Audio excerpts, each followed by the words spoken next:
Hi every one, welcome back.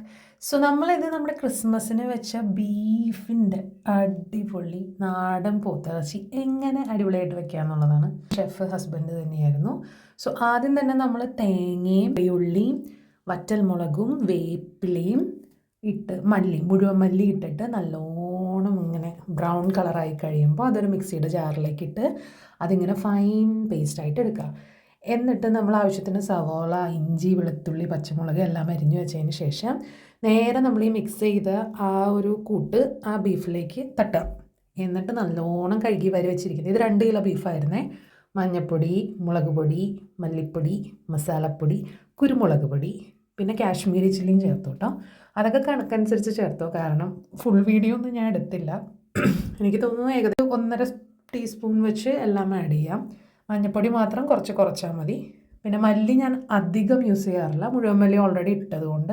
നമ്മളിവിടെ pure virgin oil, coconut ഓയിലാണ് use ചെയ്തത്. So അതും ഒരു 2 ടേബിൾ സ്പൂൺ ഒഴിക്കുക.